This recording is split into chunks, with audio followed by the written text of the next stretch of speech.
for the summary. Thank you, Chair. Just to advise that while in committee, members discussed various matters in relation to current applications before the Council for consideration, and a potential breach of confidentiality was also highlighted. Thank you, Alison. So, proposer and seconder, just to note that.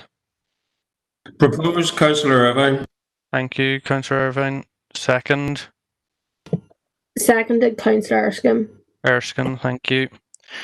I have a hand up from Councillor Tommy Maguire. Can you come in, Tommy? Yeah, Gurma, Carly, just to, now that we're back on the recording, if I could just clarify my position with regards to the declaration of interest.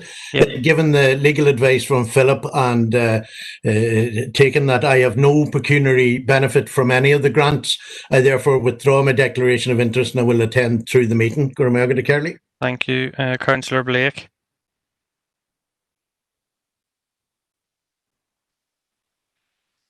No.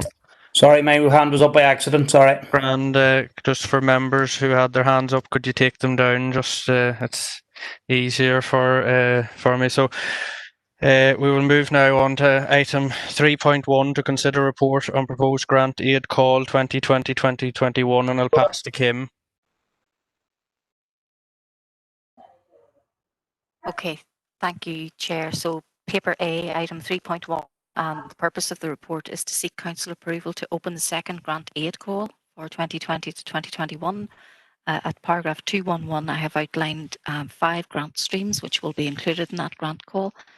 And the recommendation is that the Council approves the opening of the second call for grant aid in 2020-21, beginning on the 14th of October.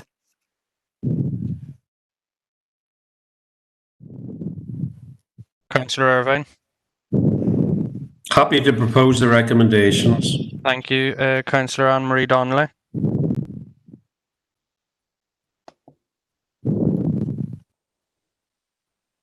Anne-Marie.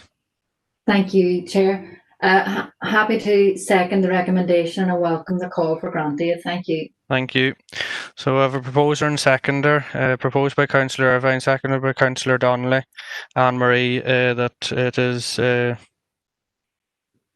accepted. So everyone in agreement? Take that as a yes. Thank you. So item 3.2 to consider report on Business Revitalisation Recovery Fund, paper B, and I'll pass to Kim.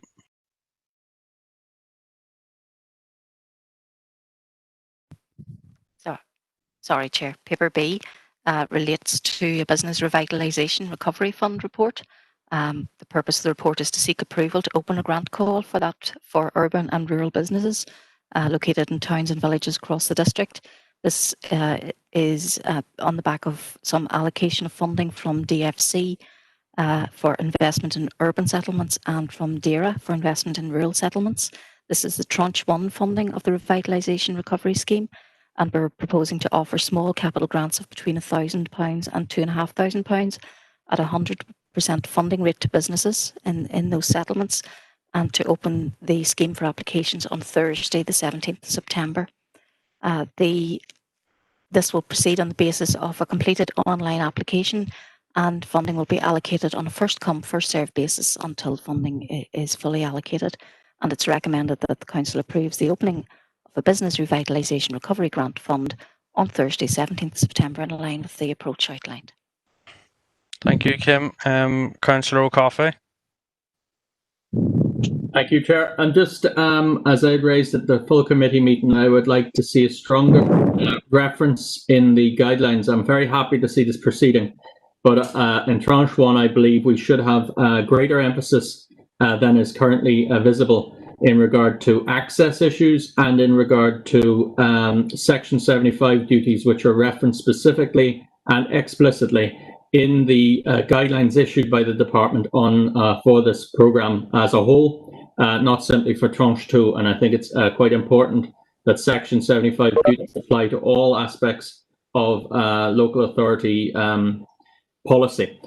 So if possible, obviously that wouldn't cut across anything that's proposed in here, but I think it would be important to have as a theme that money should be tied to accessible actions, and that there should be some sort of specific remit or cross-cutting theme for advancing Section 75 duties. Thank you, Chair. I propose on that basis. Kim, do you want to comment on that?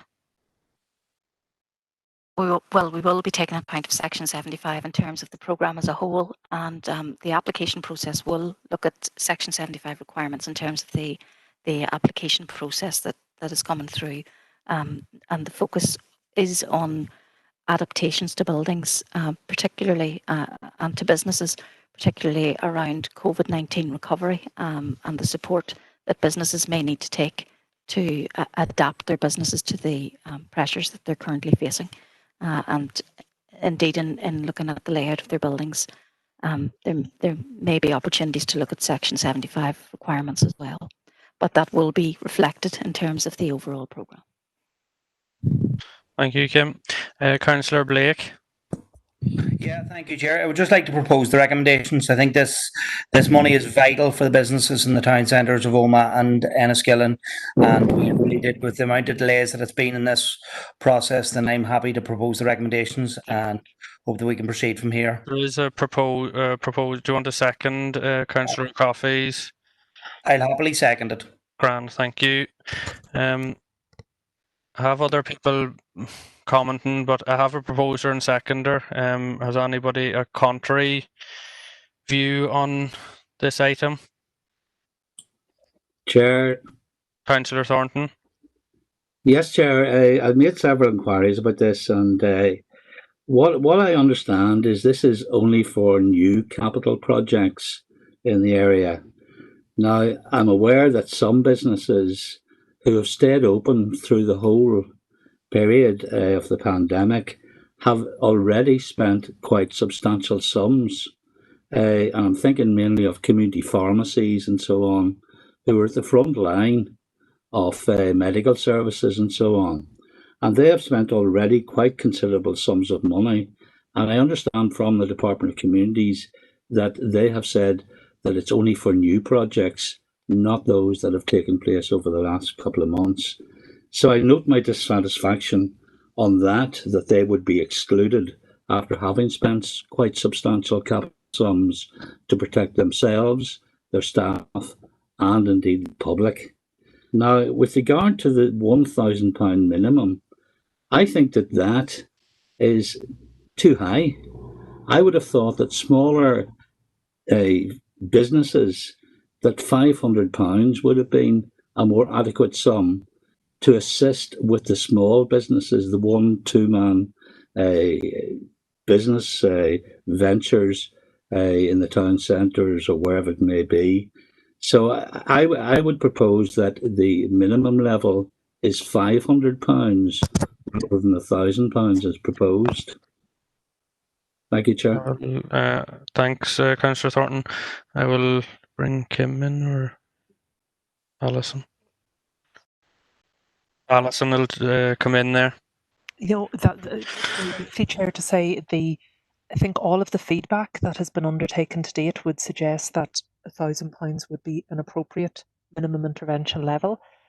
We can certainly follow up again with the Department for Communities regarding those projects and initiatives that were going during the time, and if there's any mechanism by which they can be included. I think it's unlikely given the scope of the programme, and I know it is something that has been raised in the past, so I think maybe it would be encouraging those groups to come forward with new ideas if possible.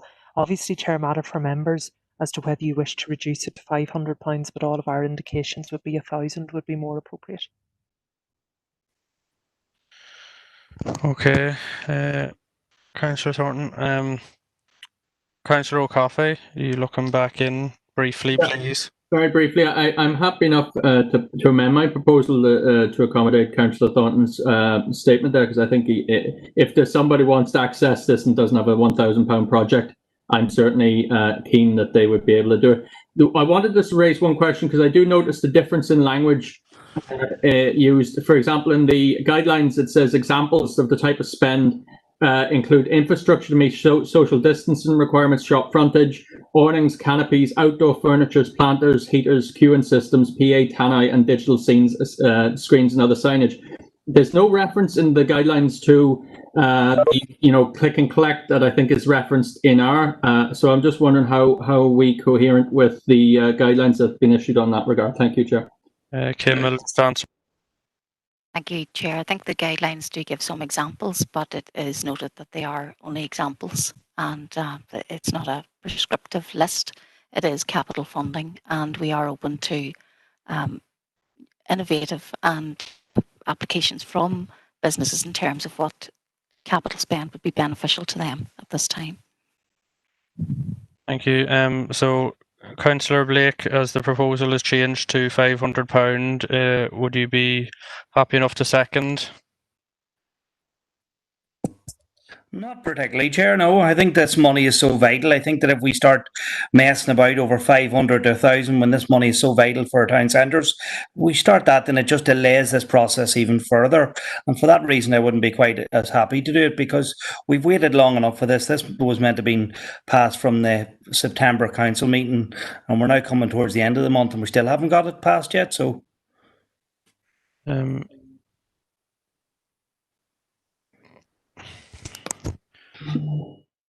Chair, can I just come in, Chair?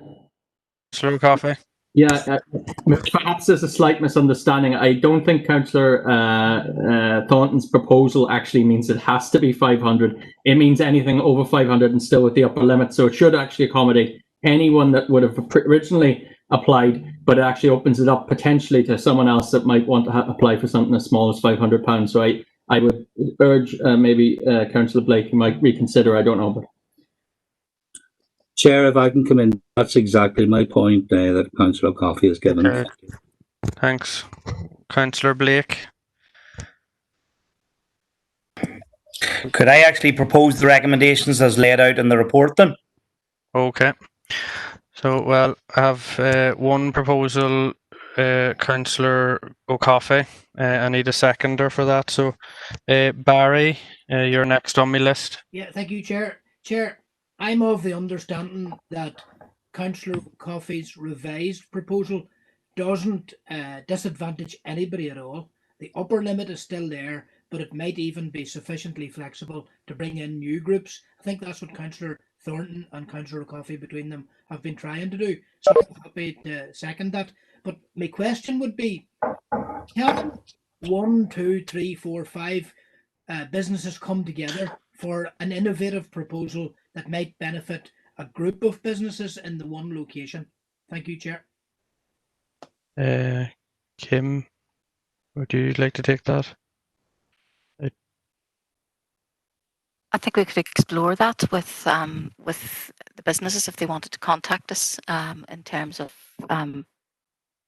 developing an application. The officers would certainly be willing to work with a group to do that, or to give advice in terms of developing a proposal. Okay, thank you, Chair. Okay, thank you. Councillor McAleer. Thank you, Chair. Yeah, no, I was just going to second that motion. I think the amendment by Councillor Thornton is to be commended, and not only that, but I think, as Councillor Coffey said, the focus on accessibility and disabled access has to be to the forefront of this, and I just hope and appreciate that under Section 75 that it is given a priority as we move forward with this. But again, happy to support the proposal from Councillor O'Coffey as seconded by Councillor Michael Duff there. Thank you, Chair. Okay. So we have a proposer, Councillor O'Coffey, and seconded by Councillor Michael Duff, that we go with the 500 minimum to the 2,500. So is everyone in favour? If not, please speak.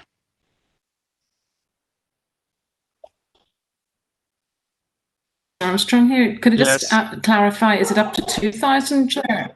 I beg your pardon, thank you. Sorry, Kim will clarify.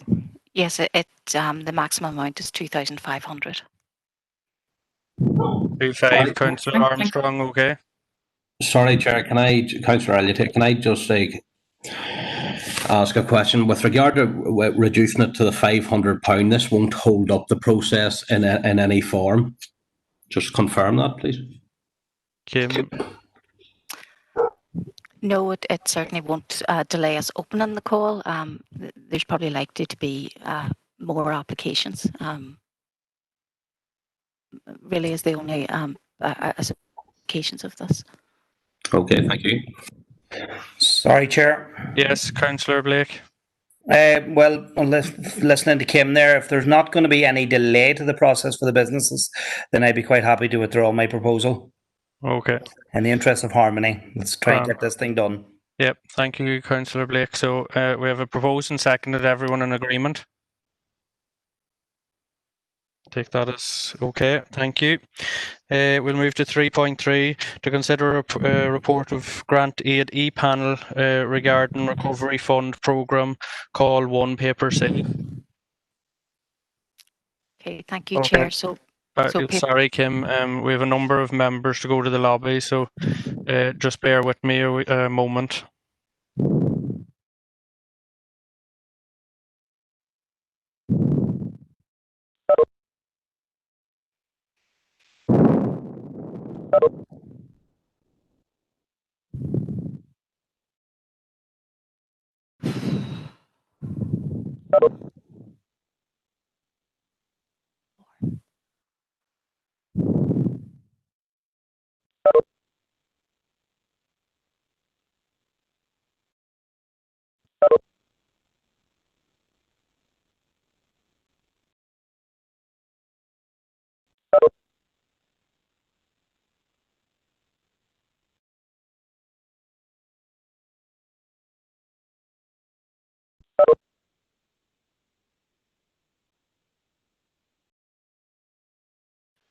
Okay, members, there has been a number. 7 members moved out to the lobby. Is there anybody else in the meeting that needs to be moved out to the lobby before we get this item? Please speak now. No. Right, so I'll pass to Kim to go through the recommendation. thank you, Chair. So paper C relates to the Recover Grant Fund and the first call. The meeting of the grant aid panel was held on the 2nd of September, and it considered the report, which included a total of 82 applications which had been received. Applications were assessed in the context of the funding policy, and recommendations were presented to the grant aid panel as outlined in Appendix 1. And Appendix 1 has been attached to your paper, and members will have had an opportunity to review the detail of that. So the recommendation is that the Council approves the recommendations of the grant aid panel meeting held on the 2nd of September 2020 in respect of the Recover Fund programme. Thank you, Kim. Councillor McElduff. Sorry, Chair, left my hand up. Thank you. Okay, that's all right. Councillor Donnelly. Sorry, yeah. Sorry? Stephen, yeah, go ahead. Yes. Sorry, I didn't call your first name. Sorry. No worries, Chair. Now, having reviewed the documentation, I'm more than happy to propose the recommendation. Thank you. Councillor Anne-Marie Donnelly. All right. Happy to propose or second the recommendation. Chair, thank you. Thank you. So we have a proposer and seconder for the recommendation. Is everyone in agreement?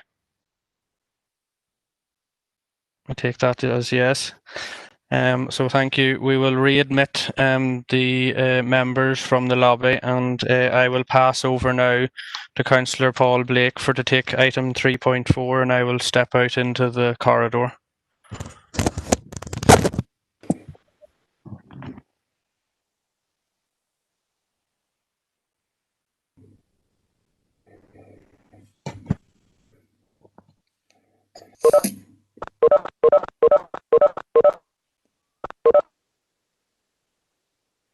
Alison or Kim?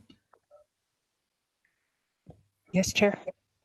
Sorry, as I have no access then to the hand raising function, or do I now? You should have now, Chair. We've just reassigned the host function over to you, so you can just double check. It should be okay. Yeah. Rightio. Okay. Somebody just try it there just to make sure that I have it here. Yep. That's grand. Okay. Yeah, thank take you. it on. So I have one hand up so far. Are we okay to start? Okay, Chair, yes, and I just will hand over to Kim then when you're ready. Thank you. Okay, so Kim, can you? Okay, Chair, thank you. So paper D is to consider a report of the grant aid panel in respect of an appeal application for capital grant aid. The purpose of the report is to seek approval of the recommendation of the grant aid e-panel meeting held on the 2nd of September, and this relates to an appeal application referred to it from the grant aid appeal panel relating to capital grant aid for 2019 to 21. So a meeting of the grant aid appeals panel was held on the 2nd of July. Sorry, Kim. Could I interrupt you there? Yes. Sorry to interrupt. I have a number of councillors indicating that they have no sound. Councillor Siobhan Curry, Councillor Garvin McPhillips and Councillor Deborah Erskine have all said they have no sound coming up. If IT could look at it. And Councillor McAleer has asked if he could be moved to the lobby for this item. Okay, we'll just get IT to check the sound for those councillors, Chair, and then we will we'll move Councillor McAleer out and we will advise them when that's rectified. I Sorry think we're about getting that, a number Kim. of messages through, yeah. And yet John McClary either, no sound. Yeah. Put on the loudspeaker. I have a loudspeaker on. Fucking Jesus. You haven't. I'm gonna have to redo that whole. You can't even redo a number.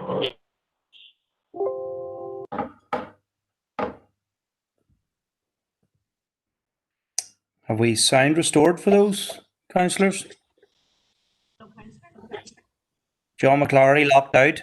Yeah, we're just, IT are just with them at the moment, Chair. Just I'm waiting clarification that the sound has been restored. I suspect they would advise us if they were hearing anything. No problem.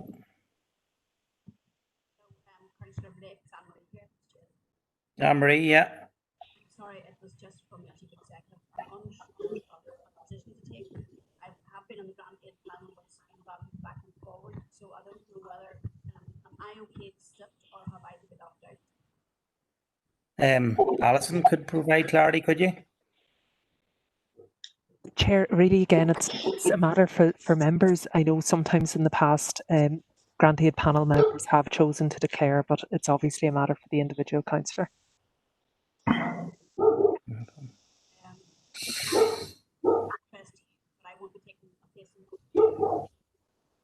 No problem. I can hardly hear you, Anne-Marie. Okay, I am in interest as being a grant aid panel member. This has come back twice to me, so I am remaining in the room, but I won't be taking part in the vote. Okay. Thank you. And Chair, you might have seen the message there that anyone who has rejoined the meeting, please join using the link again, and this should reset the audio and hopefully will address the problem.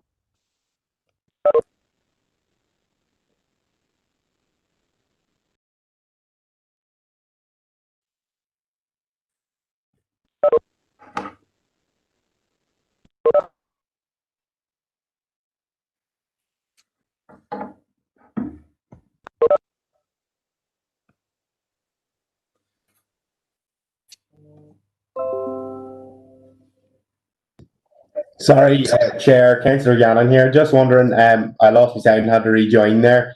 Are we still on 3.4? Yeah. Yes.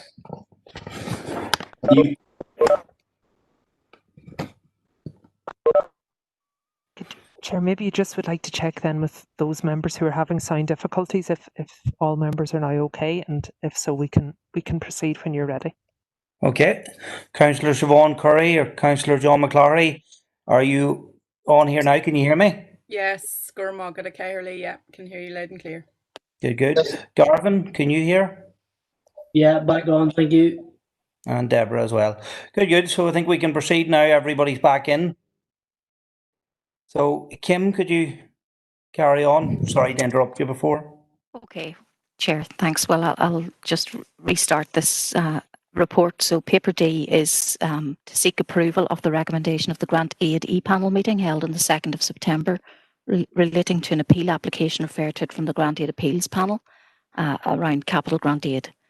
The meeting of the grant aid appeals panel was held on the 2nd of July to consider 2 appeals received in relation to decisions around the capital grant programme. A report detailing the recommendations of the grant aid appeal panel was presented to the Regeneration and Community Committee at its meeting held on the 8th of July. At that meeting, the committee approved the recommendation of the Grant Aid Appeals Panel to refer the application from Brookborough Heber McMahon's GFC back to the Grant Aid Panel. A further recommendation to have the application rescored by an officer not involved in the original assessment in advance of further consideration by that Grant Aid Panel was not approved. It should be noted that the appeal was neither approved nor rejected by the Grant Aid Appeals E-Panel. The application was reconsidered by the Grant Aid Panel on the 2nd of September, and the recommendation of that panel is outlined in the attached report. The Regeneration and Community Committee meeting held on the 8th of July also agreed a recommendation which is set out at item 2.1.4 around an investigation which is now being progressed. It's underway and being undertaken by ASM, who've been engaged by the Council to support the internal audit process, and it's anticipated that the outcome of that investigation will be reported to the October meeting of the Regeneration and Community Committee. In terms of implications, just to note under financial implications that a capital grants budget of 397,000 was available, of which 332,000 will be committed upon ratification of this recommendation of the Grant Aid Panel. The Council has previously agreed that the applications that didn't meet the initial completeness check are afforded the opportunity to submit outstanding documentation in order to assess their applications, and applications which score 60% and above would be awarded funding in highest ranking order up to the maximum available budget. That process has commenced, and applicants were invited to submit outstanding documentation by the 4th of September. So in terms of the recommendation, it's recommended that the Council approves the recommendation of the Grant Aid E-Panel meeting held on 2nd of September in respect of the application from Brookborough Heber McMahon's GFC for funding from the Council's Capital Grant Aid Programme for 2019 to 2021. And the detail of that decision is outlined in the appendix to this report. Thank you for that, Kim. Got a number of hands up. Councillor Garvin McPhillips. Thank you very much, Chair. And I'd just like to come in to propose a recommendation. Thank you. Thank you, Garvin. Councillor Robert Irvine. Thank you very much, Chair. I'm coming in to actually propose that we do not go with the recommendation, that we go with the original recommendation of the officers as outlined in page 3 of Appendix 1, where that ruling was overturned by 3 members out of the 5-member panel. Thank you. Thank you, Robert. Councillor Anne-Marie Fitzgerald. Apologies, no, my hand must have been. No problem. That's no problem, Anne-Marie. Councillor Adam Gannon. Thank you, Chair. Just happy to second Councillor McPhillips' proposal. Thank you. No problem. Thanks, Adam. Councillor Keith Elliott.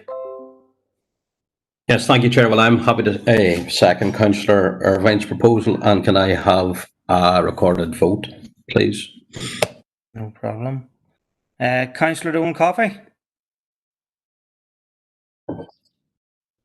Yeah, can I just, there's a lot of questions in this. I'm not at all sure as to the detail of why this application is being opposed. And I'm not sure why this application is proposed by the officers. So can I have some arguments here? Because it's very difficult to make a judgment when all you have is people on one side saying, I want to see this proceed, and on the other hand saying, I want this not to proceed, because I genuinely do not understand what is at question, and I would like some clarity. Thank you, Chair. No problem. Kim. Chair, I suppose the process is as outlined in the report, and it's as outlined in the appendix, which documents the process and the proposals which took place at the Grant Aid panel meeting. There were 2 separate proposals, and the proposal which was adopted by a majority of votes cast was that the score awarded to the application in respect of environmental sustainability is increased by 2%, thereby increasing the overall score to 61%, which met the threshold for award. And that recommendation is now presented to members. Okay, Donal, have you any more on that? Yeah, just one little issue here is in relation to the 2% uplift. What was the cause of that? Like, why was the initial application scored lower than subsequently? Because I believe no additional information was provided. So, thank you, Chair. No problem. Chair, or Alison? No, I suppose, Chair, I think as detailed in the report, there was no additional information, and it was the view of the panel that the score be uplifted. Okay. Robert Irvine, have you have your hand up again? Yeah, thank you very much, Chair. Just to provide a little bit more clarity, possibly, if we look at the paper, Alison is quite correct. There were 2 votes taken. The first vote was defeated, but the first vote was actually going in line with the officer's recommendation, and that was the officers that rescored the application, and it still came back underneath the threshold of 60 at 59. When the second vote was taken, Councillor Irvine, and Chair, with your indulgence, if I may just interrupt, there was no rescoring of the application, Councillor. Right, that's okay then. Thanks for that clarity. So that actually even provides more clarity. The score still stood. Coming from the planning committee, I know when we go against an officer's recommendation after they provide the case, members are asked to actually provide sufficient information to actually overturn the recommendation. On this paper, I see absolutely no information provided by those that went against the officer's recommendation to say why they actually increased the sustainability score by 2, thereby getting the application over the criterion minimum eligible for grant from 59 to 61. And it's on that reason and that basis that I am going back to the original recommendation of the officers, and therefore this application should be refused. Thank you, Chair. Thank you, Robert. Councillor Tommy Maguire. Well, just if I could give some clarification as being a member of the grant aid panel. I think we're all aware that the appeal sent it back to the grant aid panel for the members of the panel to adjudicate on this issue. It was felt on the day that the score of 3 on the environmental score, when put in the balance of the obvious benefits to the Brookborough area as an environmental impact to the area, the benefits were considered, and on that score, on the environmental impact for the Brookborough village as a whole was increased from 3 to 5. That then was put to the panel, and the score stood as it stands at the minute. So that was the information that was the indicator to give them the 2 points required to put them over the balance. And as was expressed at that meeting, clearly by nearly every member, we found ourselves in a unique set of circumstances. We had to adjudicate on an issue that we never, ever had to do before. And that was an honest appraisal of what we read in the papers that then won the vote 3-2. And now we're at the position where we are today. There is an aside issue, which I am obliged by confidence not to speak about. And that is the point that was of issue. And for clarification, if some of the council aren't aware, there was a complaint in response to this. Any complaints made are confidential. They are to remain confidential between the complainant and the unfortunate victim of the complaint. Unfortunately, that is where the breach of confidence took place, as suggested by Councillor Green earlier in the meeting, for clarifications to all members. Now, further to that, we have got ourselves in a position now where I originally and always did previously declare an interest when the grant aid panel issues came before the committee. But on reflection and on the legal advice that Philip gave us earlier on in the evening, I was happy enough to attend and stay through the meeting and hear all the discussion. I'm glad I did. But the point I would make in declaring an interest for the grant aid panel, when we present our committee papers, if I was the chair of the planning committee and I present the papers at the monthly meeting, it is at that monthly meeting then that I would be requested to propose the minutes of the paper. As a member of the grant aid panel, we're expected to declare an interest and withdraw from any discussion. I find there's a conflict there in our duties as a councillor. So as a member of the grant aid panel, I don't believe I have to declare an interest. But given the controversy in this issue, we'll see how it pans out. That's my appraisal of where we are at the minute. It's up to the members to make their judgment. Bear with me. Go to Margaret, Charlie. Thank you. Councillor Anne-Marie Donnelly. Thank you, Chair.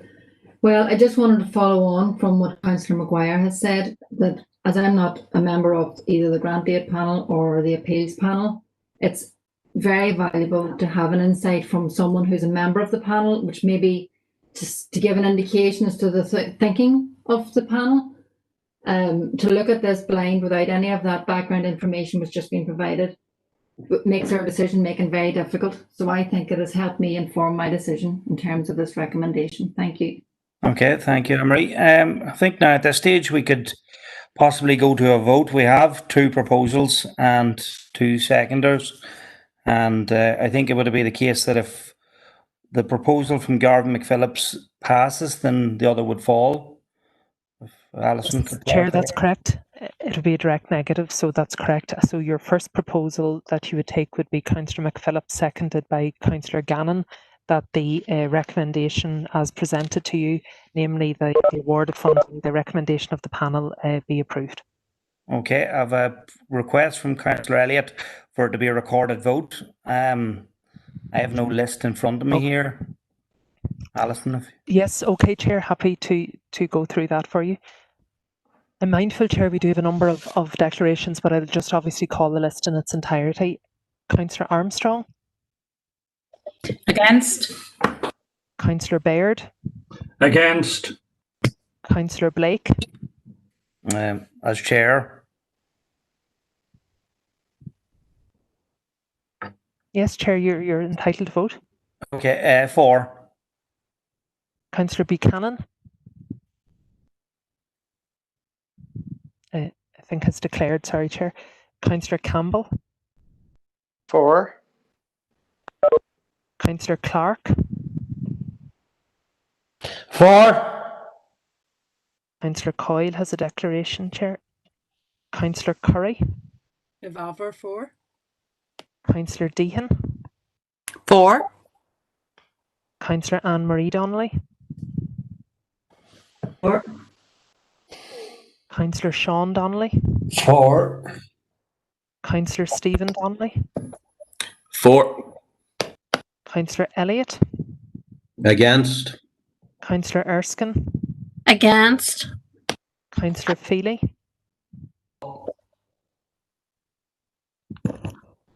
Or is that, sorry, Councillor Feely, could you just repeat? 4, yeah, a bad Thank yeah. Councillor Fitzgerald? I think a declaration. Councillor Gannon? 4. Councillor Garrity is a declaration. Councillor Green? Declaration, I think. Councillor Irvine? Against. Councillor Keenan?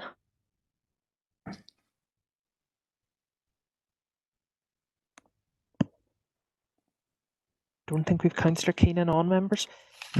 Councillor Catherine Kelly?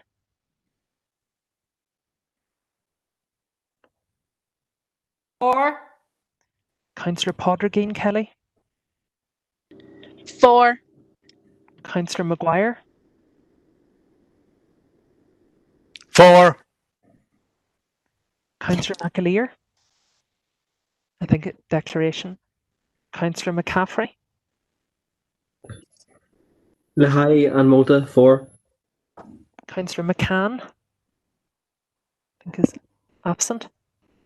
Councillor McCloughery? Against. Councillor McElduff? Lehigh and Malta 4. Councillor McPhillips? 4. Councillor O'Coffey? 4. Councillor O'Reilly? 4. Councillor Rainey? Against. Councillor Robinson is an apology. Councillor Smith, you have an apology. Councillor Swift? 4. Councillor Thompson It's a declaration. Interest, Chair. Councillor Thornton is also a declaration. Councillor Warrington. Against. And Councillor Wilson, I think, is a declaration. Just check. Yeah, Councillor Wilson. It's a declaration. Okay, Chair.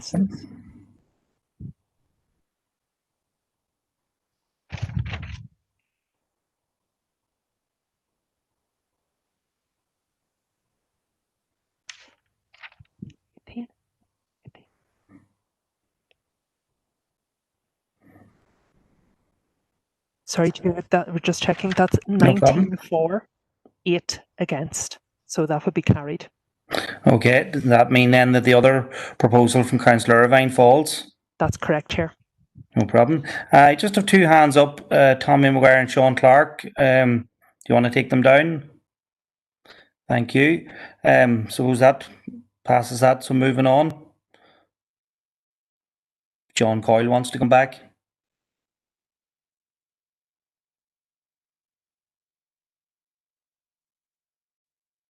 Sorry, Chair, that's correct. That concludes that item, and we'll just readmit the members now from the lobby, and we'll move on to item 4 on the agenda. No problem, thank you. Councillor Coyle will resume.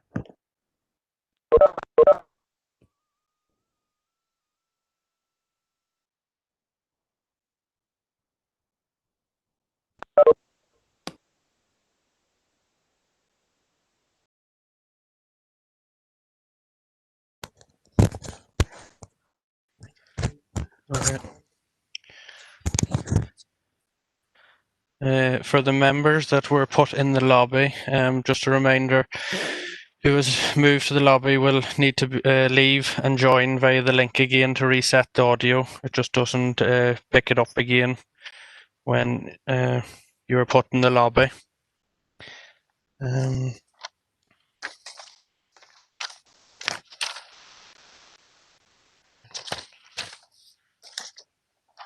Sorry, Chair, they're not going to hear that unless they. I don't know how you message them or let them know, but I can't hear anything. Yeah, we'll get Helen or Democratic Services might send them a private message just for to get that done. They might hear people, but they mightn't. Their own audio, I think, doesn't be connected again.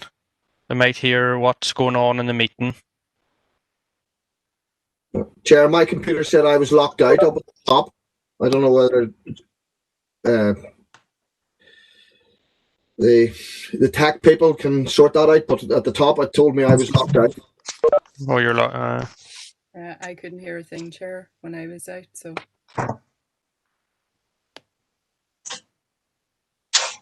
Okay. Right, we'll item 4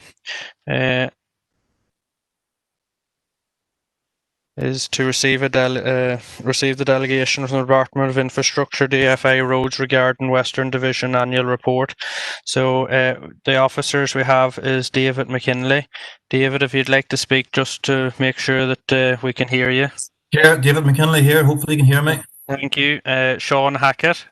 Sean, if you can speak just for to...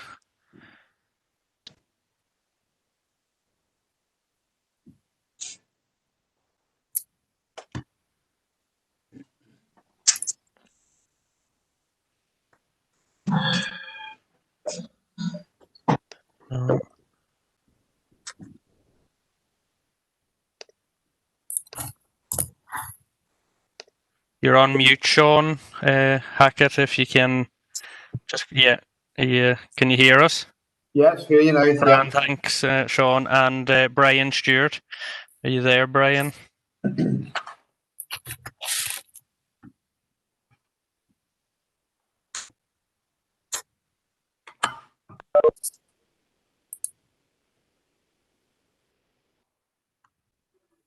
Oh, Brian.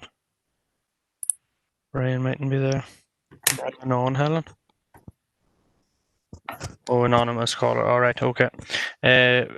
Right, David, do you want to run through the... you're welcome to the meeting. Sorry for keeping you, but we had a bit of work to do, but you are very welcome to the meeting. So if you'd like to do your presentation, and then we'll take questions from members. Chair, thank you very much. I'll go through the meeting, the report here. I'll go through the forward and then pick out some more salient points through it. I'll refer to the pages, the page numbers at the bottom of the page, and I hope that those are the same ones in your report that you have in front of you. Maybe it's in the digital format. Just to kick off, I have a pleasure in submitting the 2021 annual report on the work on DfI roads in the Fermanagh District Council area. This report deals the work completed in the council area during the last year, 1920, and sets out our initial proposals for schemes to be undertaken this year. The opportunity is also taken to provide an update on strategic road schemes in the area. This has been an unprecedented year caused by the impact of COVID. However, I'm pleased to advise that our contractors have been working since May to complete the schemes that were stopped as a result of restrictions, and we are now well into our 2021 programme. Since 2013, and to repeat the theme from last year, we've been working on an under-resourced baseline with insufficient funds to meet our needs, and this continues to be the case. In capital terms, 2021 is similar to last year, with almost 70% of this budget taken up with committed and priority projects, leaving insufficient budget to meet the department's responsibilities as custodian of £40 billion worth of public assets. In the current year, we're pleased to welcome a similar level of funding for structural maintenance compared to with 75 million allocated, 12 million was set aside for the recovery fund. While this level of investment is very welcome, it does fall short of the 143 million which is recognised needed to maintain our public roads, as set out in the Barton report and the NIO reports, etc. On the capital side, the A5 dual carriageway project has been concluded. The public inquiry has been concluded, and we have only just received the inspector's report, and we are currently considering the recommendations. In terms of the Enniskillen Southern bypass, the minister is considering her next steps for this scheme, including the making of the statutory orders. Capital funding also influences our structural maintenance and local transport and safety measures in any year, and are based on available budgets. In 2021, additional funding is being made available for walking and cycling and safer routes to schools, and this will allow the introduction of a part-time 20-mile-an-hour speed restriction at 9 schools in the Fermanagh area. The opening allocation for routine resource funding is also similar for 2021, and we're pleased to report that the minister allocated sufficient funding to allow a full street lighting repair service throughout the entire year. While the operation of a limited service continues, the funding that is available allows the department to repair defects greater than 50 millimetres on all roads, including low traffic roads. And we will undertake 2 grass cuts on roadside verges between April and October. Our request inquiry forms can be used to raise local issues with the department or deal with matters that are not directly related to my report. And I encourage your councillors to avail of these online, and also to avail of the online reporting and through Northern NI Direct. Obviously, our staff are always available to assist with inquiries. I hope you find this report informative. We value constructive comments at all times, and I, along with the section engineer Brian Stewart, based in Castle Barracks, and Sean Hackett, based in Arvalee, look forward to engaging with you tonight. In terms of the report, if I can take you through probably to page 9, there's an overview there on the Western A5 Tyrone corridor. Again, the main benchmark there is that we've gone through the public inquiry. We have the inspector's report, and we're now considering that, and we'll be making recommendations to the minister. SRA schemes continue on page 10. Enniskillen Southern Bypass has got itself to a good place. As I said before, we're waiting for the minister to consider her next steps, and to hopefully we'll move forward to make the direction order and the vesting orders. We also continue to do some work on the A2 Enniskillen to Omagh route. Cornamuck is shovel ready. We have the contract documents ready to go, and again, it's a matter of funding stream. And again, we look to the minister in terms of her priorities on that. Moving on, Strathroy Link in Omagh on page 12. Pleased to report its completion last November. Seems to be operating very well and has provided relief to that part of the town. Moving forward on to in terms of network maintenance, probably going on to page 17 to the bones of it.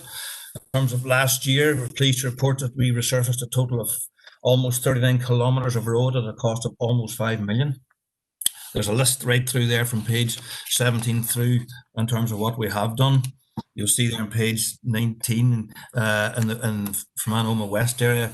We also resurfaced another 10.7 kilometres at a cost of 632,000 as part of the Roads Recovery Fund, which is very welcome. And similarly, on page 20 there, you will see that in the Fermanagh Omagh East area, so the RVE, 12 kilometres of additional carriage was resurfaced from the Roads Recovery Fund at a cost of 600,000. On the same page there, just worth noting, we got some funding for Brexit preparedness.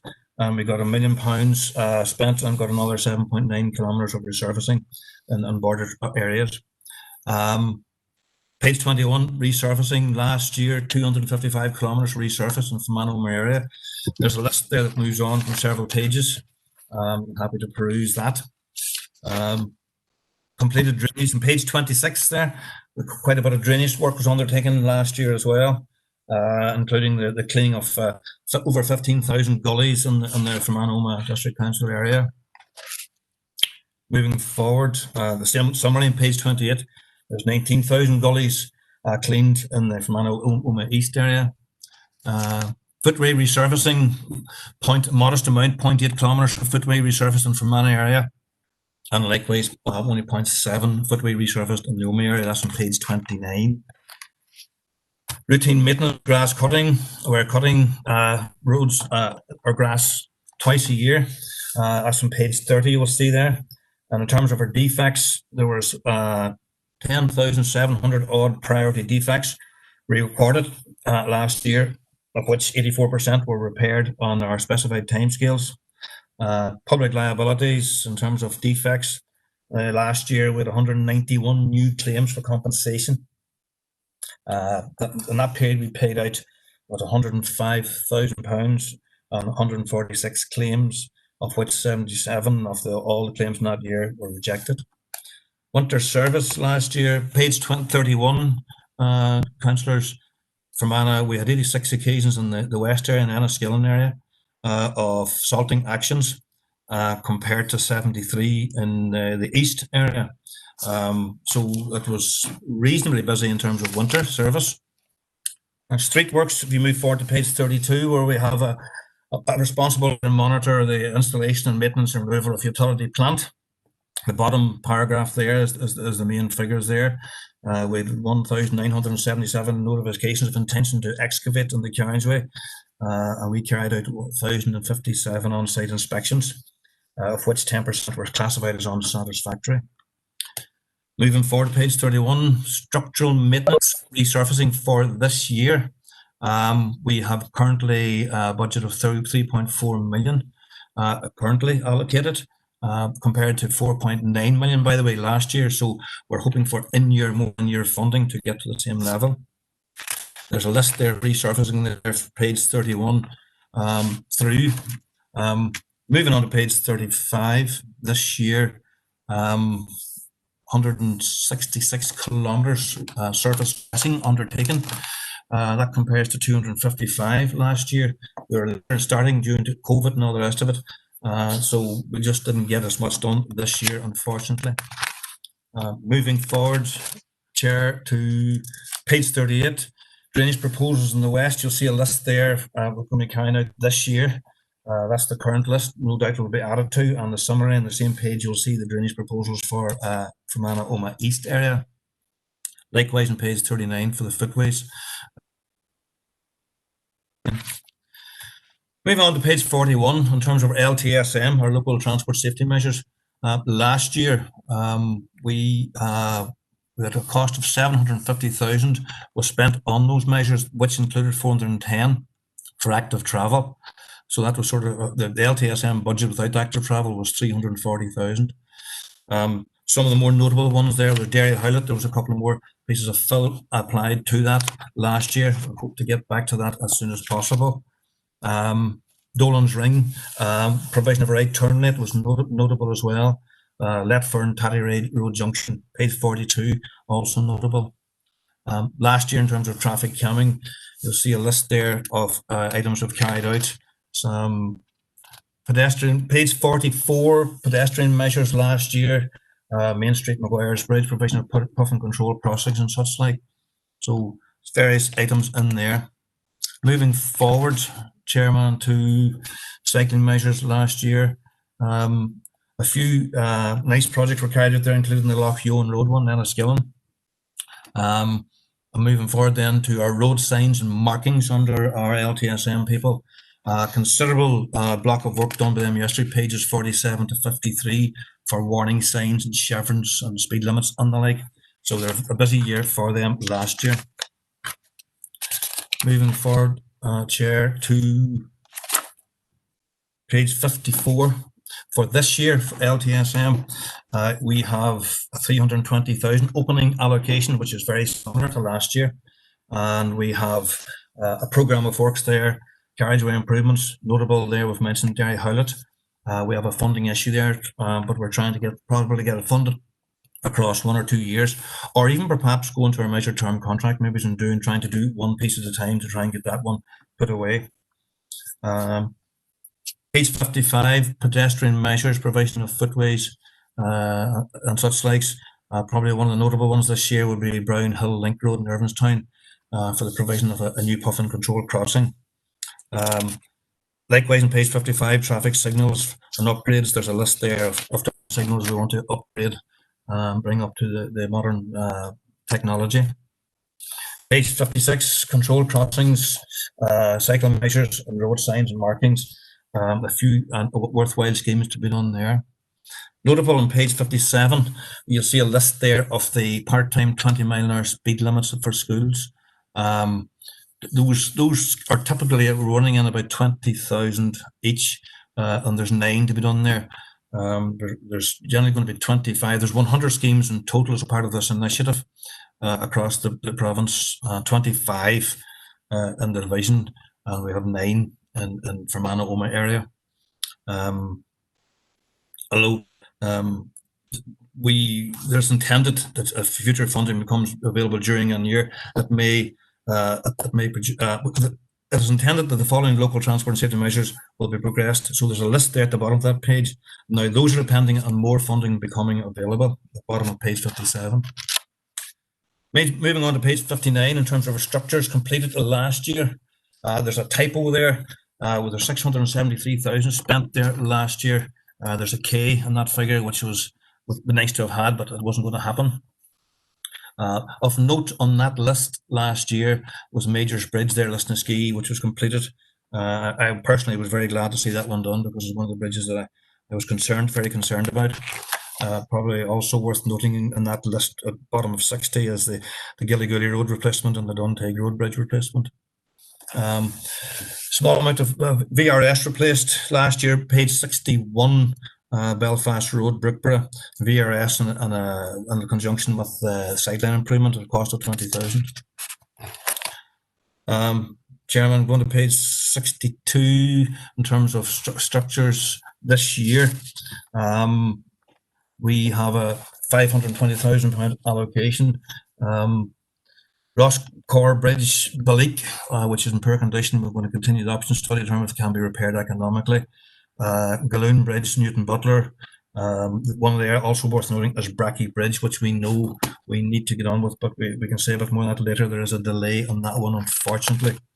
Moving forward to page 64, completed works last year on street lighting. We have over 17,000 in the district from Manoma area. Reporting with defects, we're still encouraging people to use an NI Direct one or the 0300 number to try and to streamline that. Expenditure on street lighting during last year was over £1 million for maintenance. That included 765 energy, which takes the edge of things. The total capital expenditure for replacement circuits and columns and LEDs was 656,000, but that included as well 220,000 for retrofit LED lanterns. There's a list of the works were done there last year at the bottom of page 64, which you can read for yourselves. Planned work this year for street lighting.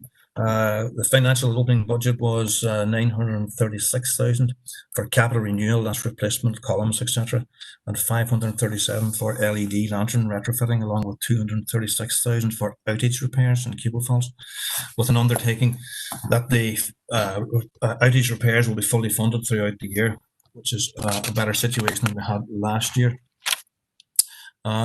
Page 67, Chairman, network planning on through planning consultations, actually page 68, where we are a statutory consultee of the planning process. Data control section, we dealt with 878 planning consultations in the district council area. In terms of the private streets, we've been successful in adopting 11 private streets within the area, a total of 1.2 kilometres added to the maintained network, and there's a list there on page 68. In terms of private streets enforcement, we're continuing to look at that, and we're doing our level best to work with and encourage developers. Last year, we completed the following developments by enforced action. At the bottom, page 69 there, see Hawthorne House and Drumna Forum and Hazelwood. And over the page as well, Killingmuir, Castle Grove, Keller Park, Cairn Hill, Spring Meadows. That would conclude our report, Mr. Chairman. I'm happy to take any comments or ask them along with, answer any comments along with Sean and Brian. Back to you, Chairman. Thank you, David. We have Councillor McElduff is up first for a question. Thank you, Chair. Chair, it might take 3 minutes if you don't mind to frame what I'm going to say. So I'd like to thank, I'm allowed 3 minutes apparently according to standing orders. Yeah. Thank you. Thank David and his team, not least Deirdre in David's office, for regular correspondence, and I take the point that we should be reporting faults differently than corresponding with the Divisional Roads Manager's office. There's issues around public interface.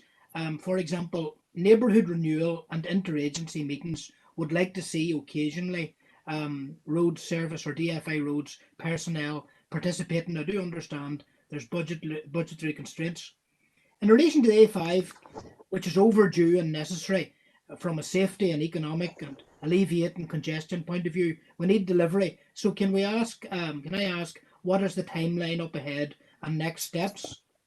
Also, seeking a sign, maybe it's a council matter this, for the Strathroy Link Road.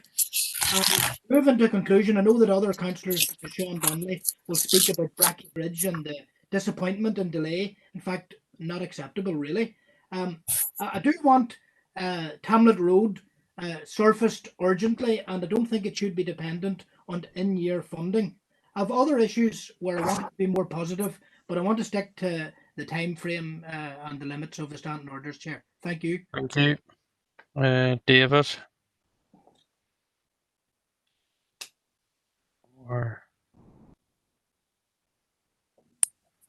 Thank you, Councillor McElduff.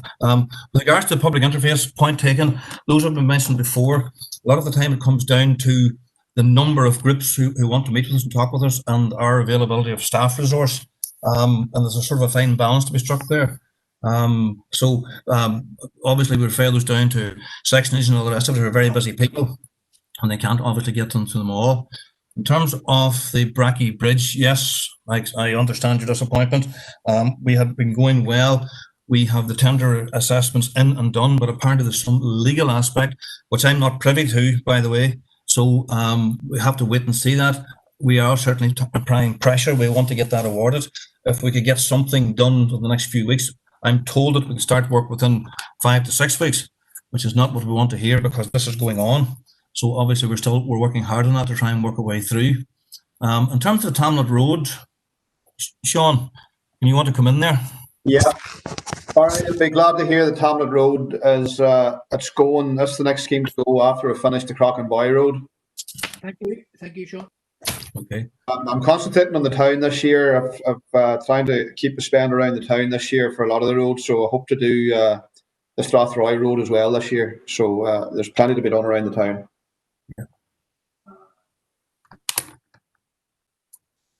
Okay, Chairman. Yep.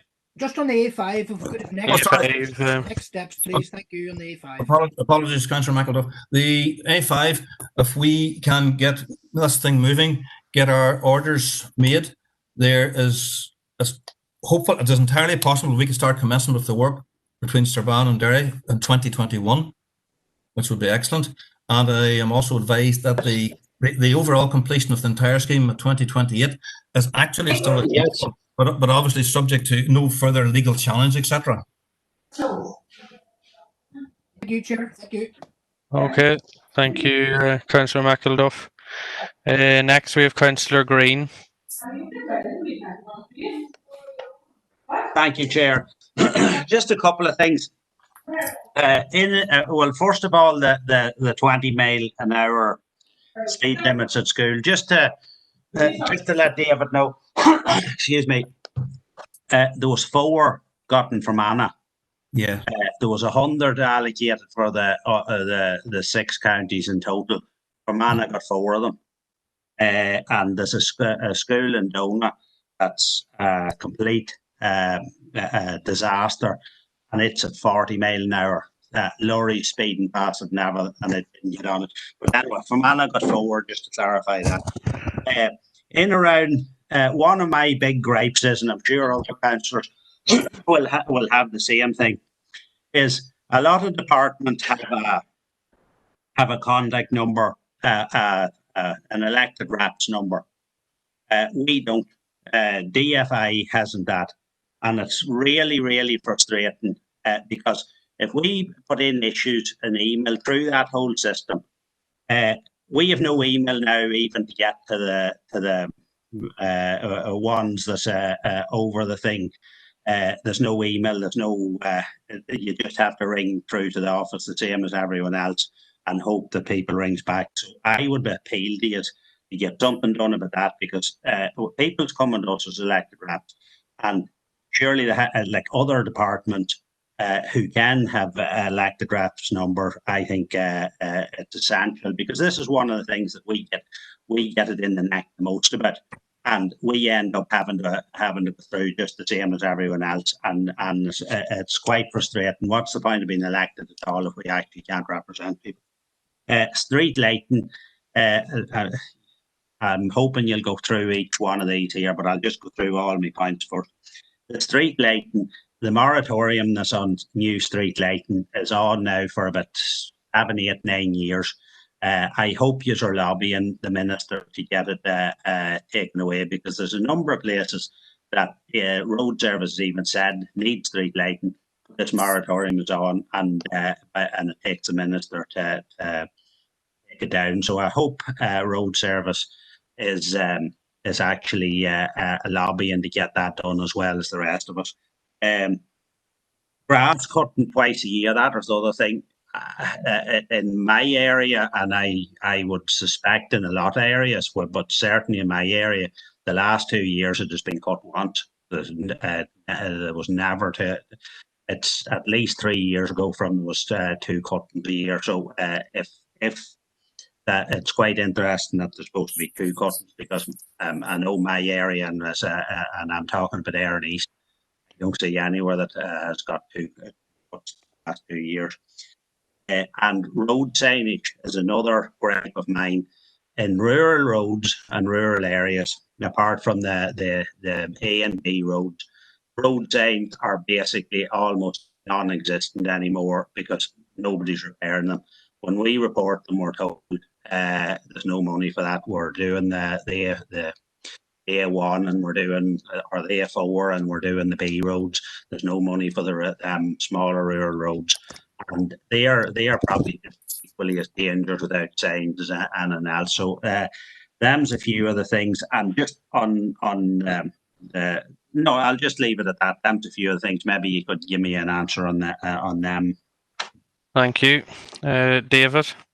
Thank you, Chairman. Thank you, Councillor Green. 20-mile-an-hour speeds, temporary limits at schools, 4 in the Fermanagh area. Yes, out of 100 does seem small, but I suppose we have 9 in Fermanagh Council area, and then there's 11 areas, 99. All I can say is, Councillor Green, is the Minister, she is wedded to these and committed to these, and we're hopeful that there will be more in years to come and the funding will come. And so there's schools that you mentioned, Dun and the rest of it, that may not have been successful this time round, that could be successful next time round, so only time will tell. DfI contact numbers, I would like to think that our councillors, you people have our section engineers' email addresses and telephone numbers. Maybe Sean and Brian can say something on that afterwards. Street lighting moratorium, couldn't agree more. You made a very valid point. There's places we say, yep, this under the previous policy would have been street lit, and it's not been now. But perhaps I can lobby, but as a civil servant, I mightn't be listened to. And sometimes it's more effective if it comes from without, I suppose, from within.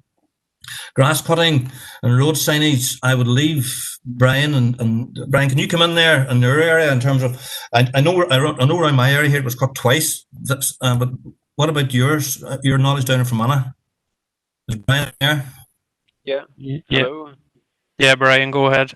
Yeah, they're actually on the second cut at the moment and they're working their way around. They finished the first cut just before the July holidays. They have the A's and B's finished at the moment. They're working through the C's and then they'll work on to do the U's, the lesser class roads. Okay. Well, just to clarify that, Brian, certainly around Coonion and Browborough, we never got the first cut done.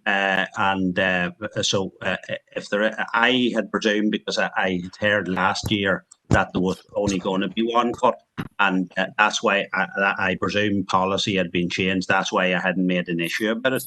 But if there was supposed to be 2 cuts, I had spoke to them all, Seamus, at the just before I went off my holidays. They told me the first cut was finished, and I had seen some of the earlier stuff was growing again, but they're on the second cut at the moment. I've seen the tractors out, and I can just double check again and come back to you.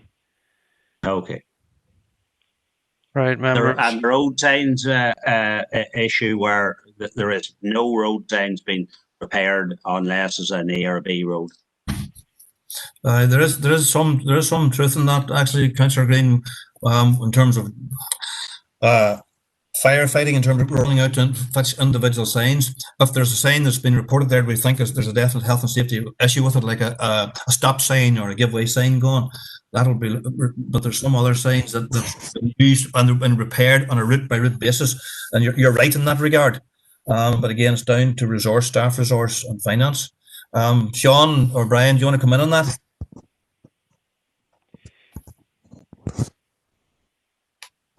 Yeah, it's the same. It's just limited funding. If we can't buy in the signs to have them replaced, we can't put them up. So it's as simple as that. There's no other. It's cut and dried.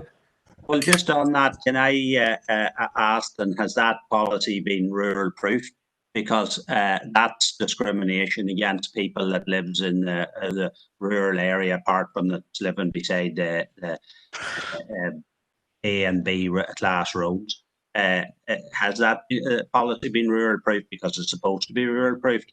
And if you don't want to come out to do individual signs, please come out round Coonion and Browborough, and I'd say there's a good month's work there, no problem. You do not have to move at all. Councillor Green, and see, in terms of rural proofing, I can't say to you that it has been rural proofed, other than I know it's across the province. It's the same right throughout all our rural areas. There's legislation that is supposed to be rural proofed, David, so I would request that you send me the rural proofing on it. It's actually legislation, so if it's not been done, it should be done, and it's actually legally required to be done. Okay, right. Councillor Green, are you finished now for I presume David will provide all the relevant information for that to you. Thank you. I have 16 other councillors, and you know, we have I think Democratic Services sent out the form for members to fill in about, you know, issues you know, on roads that are personal to them. So if that can be provided to Sean or Brian, a response will be issued to them. So thank you. Councillor McAleer, you're next, and please strategic road improvements if possible. I will just a wee bit concerned when I hear Speaker telling Councillor Michael Duff that there's going to be a focus on towns with this next spend, and I would share some of the concerns that have been raised by Councillor Green. I think just to start, I would commend the road services on the work that they have done, I suppose, especially in Mid-Tyrone to date, and I note that the work that was done on the Mullinamoor and Drumnakilly junction that I had raised last year was one of the items that has actually been signed off at this stage, so that is good to see. Just in relation, I have a couple of questions and maybe they can help out with this. In relation to the winter services, I've raised an issue with a request from local residents in terms of provision of salt bins in Killins Wood in Mountfield. I've actually received a further request from residents in Mullen Park also in Mountfield in relation to the provision of salt bins where they did have salt bins previously, but they've been taken away now.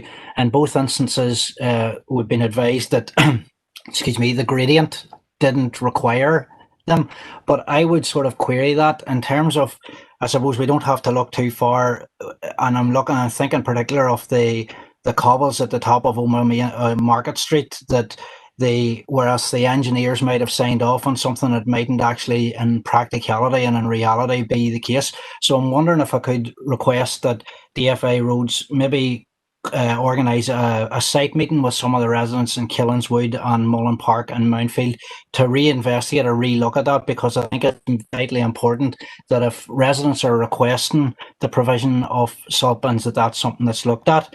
In relation to page 49 on the report, there's a mention of signs provided and chevron boards at Ahaboy Road, and again this is a road that I've been in constant contact with the gentleman at DfI Roads in relation to surface repairs and surface work that's drastically needed both there and the Mullydew Road, and I've been advised that because it's a low traffic road, I suppose the minimal kind of work that was carried out on the Ahaboy Road is all that we are entitled to at present, and I know that rural proofing is going to be an issue later in the meeting, so maybe we can discuss that further at that point. Yeah.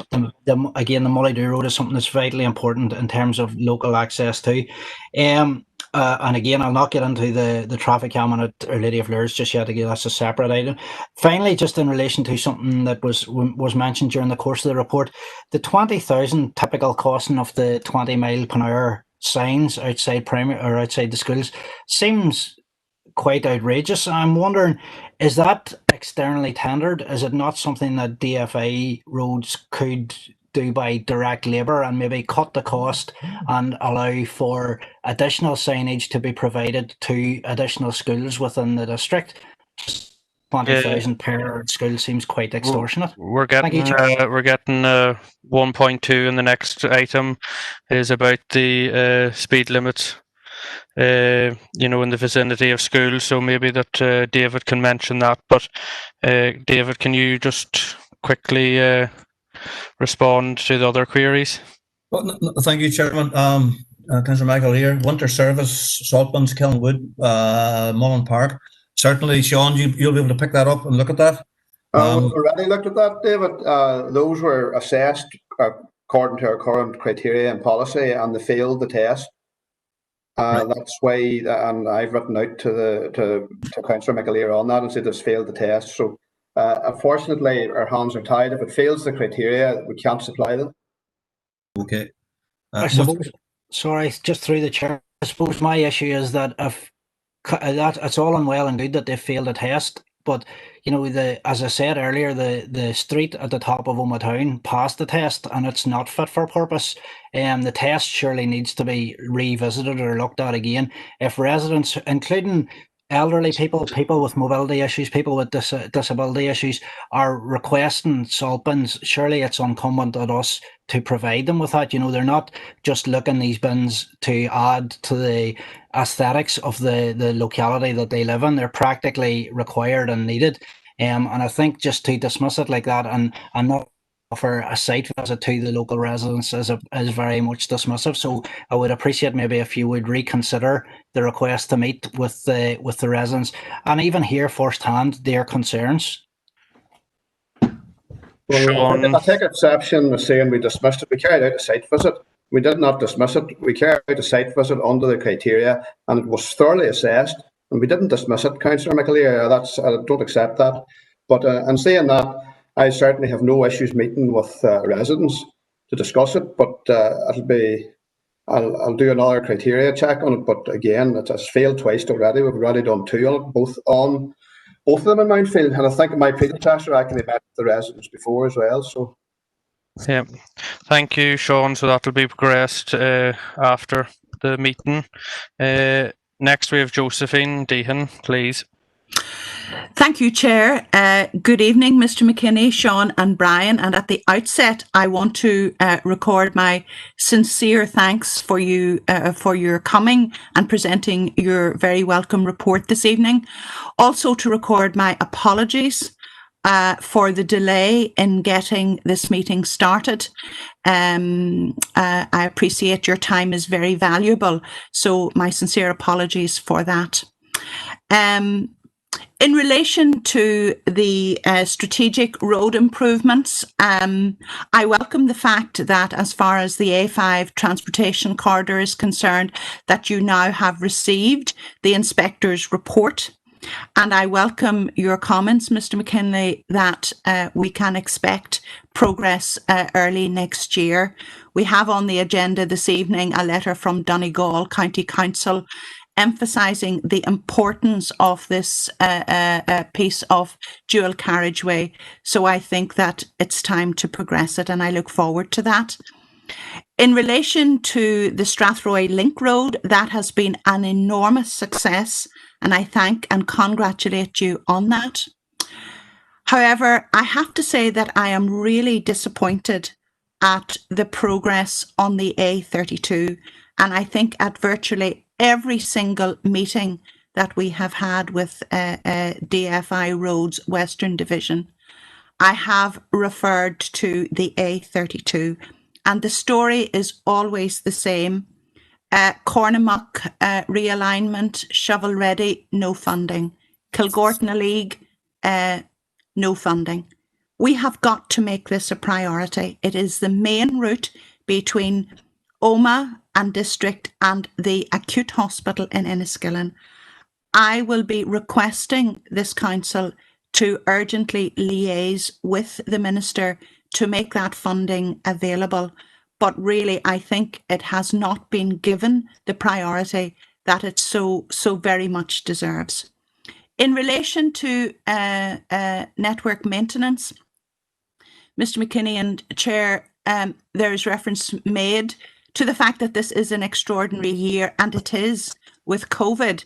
And I'm glad that the contractors have been out getting on with business since May of this year.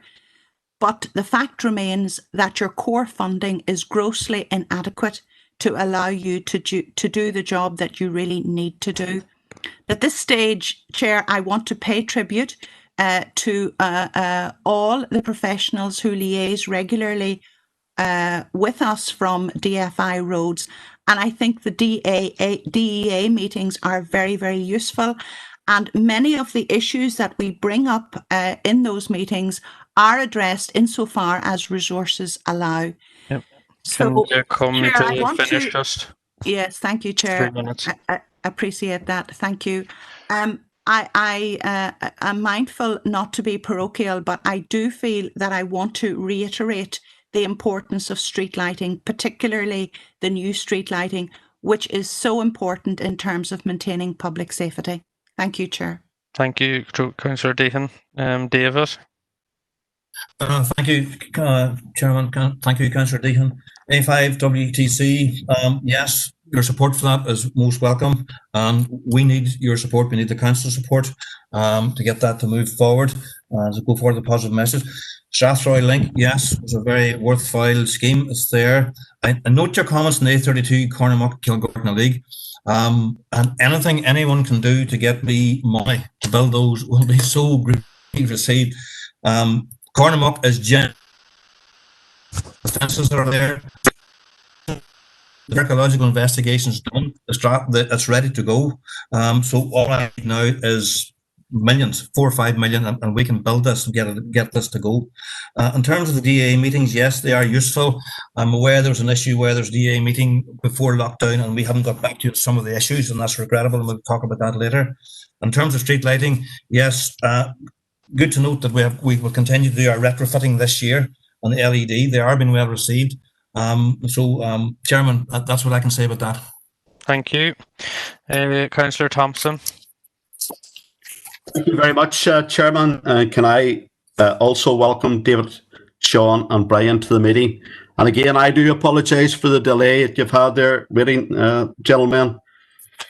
First of all, can I welcome the Strathroy Link Road?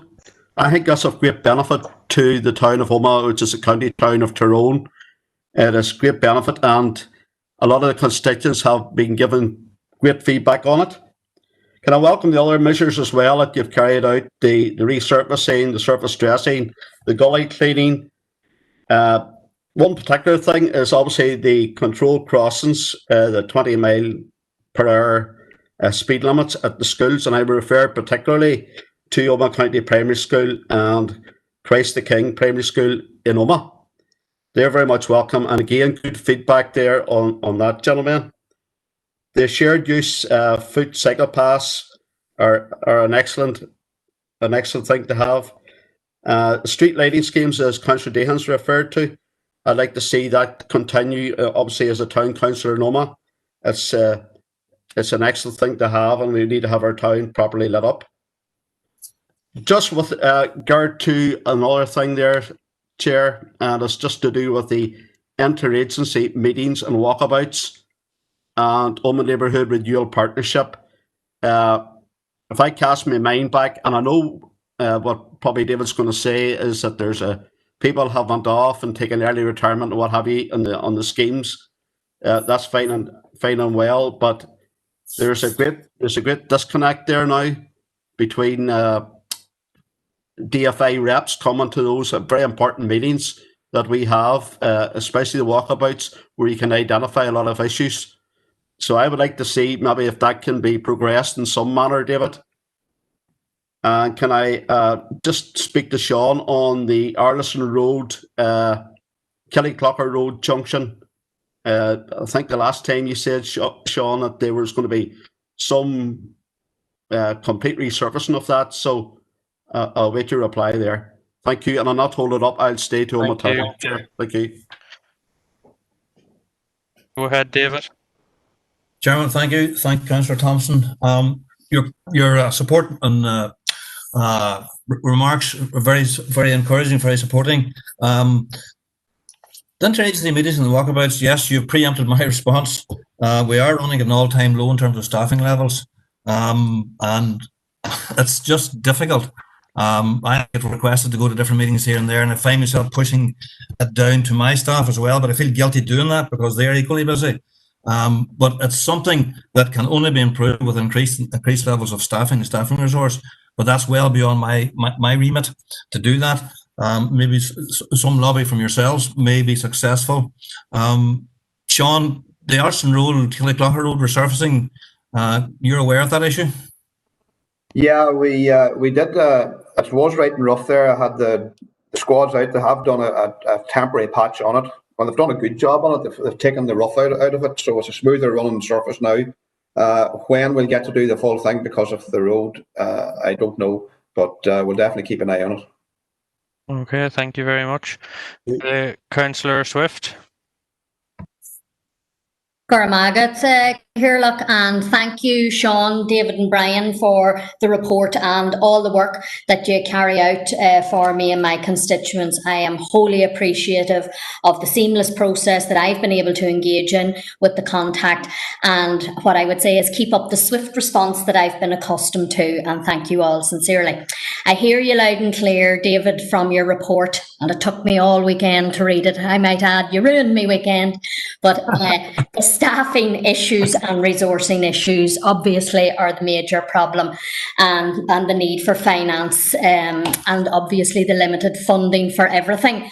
And a note on your forward where about the Roads Recovery Fund falling short of the 143 million, which is actually necessary to just even maintain our road network in a reasonable condition.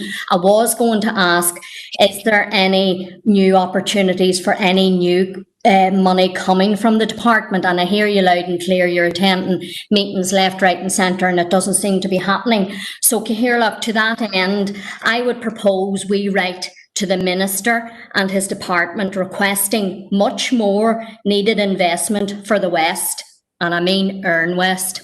No, I'll not be greedy. I mean, for all of us, for our super council area. This needs a ministerial response, Cahirlock. So I propose that coming out of this meeting tonight, because this report and what the men are saying is clearly an investment issue.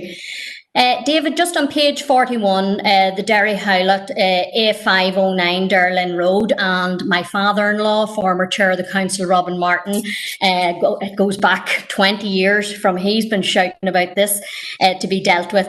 I was under the impression that the only issue was the settling down period for the works, but now I'm hearing tonight from your report there's a funding issue. I had thought that the money was ring-fenced on all of that and we were really just waiting for the settlement. So can you just give me an idea on the time frame for that completion? Because you will be well aware there has been much concerned constituents, road users, attention in the media on that particular issue. So to alleviate concerns, that would be useful.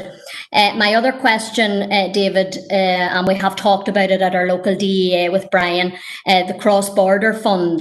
Do you have any update on any money coming forward for those of us who are living and obviously on the border in that region? I know we can't remove the border. I'm working on that hard too, but if you get any more investment, it'll be most welcome. And my last thing on the street lighting, David, and while I hear all other councillors and I fully agree where street lighting is needed, particularly in areas where it's for safety and security and all of that. I have had an issue in the Bow Diamond area and you're already dealing with that for me. Thank you very much. But I'm totally against the provision if it's an impact adversely on our environment, because as you will know, and we'd like to work in collaboration, our council is endeavouring to reduce the energy consumption where possible and reduce the carbon footprint. So environmentally, I don't want to see any interference with protected species, and particularly light pollution. In some areas, extra lighting dramatically reduces the visibility of our beautiful stars and the celestial beauty of the night sky. And it was apparent actually during lockdown, one of my friends who wanted to watch the meteor shower, she lives in the actual village of Derragonley, she couldn't see a thing because of the electric energy with the street lights down there, but I had full view and vantage point of seeing the beautiful stars. She said she was ringing to see what I could see. She said she would come up. I said, you can't come up. There's COVID guidelines. You stay at home. So I took pictures instead. So are you telling me to conclude? Yeah, please, if you don't mind. Over 3 minutes. Everybody Yes. else sounded like they were talking 15 minutes. I don't believe you. I should have set my own clock. Anyway, I think that's it. But just to say a special thank you to Brian Stewart as well for coming out and helping with the flooding solutions in the Bow area. That's it. So if those can be answered, that'll be it. Thank you, John. Brian, David. Thank you, Chair. Thank you, Councillor Swift. Derry Howlett, I think we'll go to that one. I feel a bit responsible for that one. For I was 3 years ago or more, I was part of an A group team and I encouraged them just to start the work and the money will come because we needed to do it. So the money has come, but we've got to a point now where the settlement is no longer an issue. The funding, Councillor Swift, was never ring fenced. We're talking about 800,000 here now and we're crying for it. We are now looking this year to, because that will have to come across 2 years. We're not going to get all that in 1 year of LTSM. We are going to try and see, can we do this in 2 or 3 blocks of work through our measured term contractor?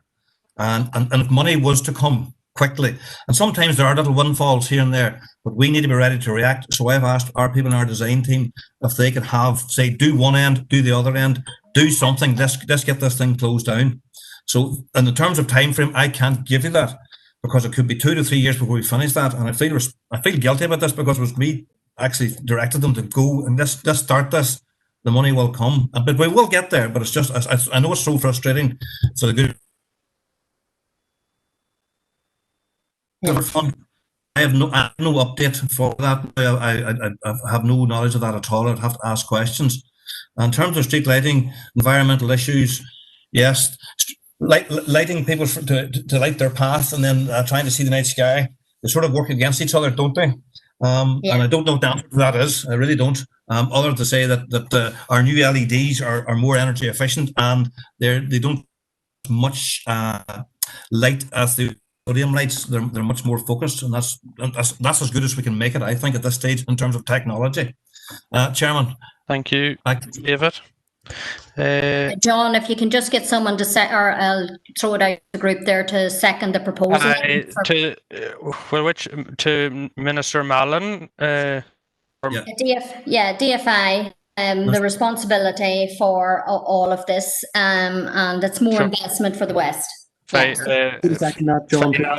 Finance Minister would need to be incorporated into that correspondence as well, Councillor Swift. Yes, that's 100%. Right to them all. Yeah, Councillor McCaffrey, are you happy? Yeah, second that? Happy. Thank you. I presume everyone's in agreement with that.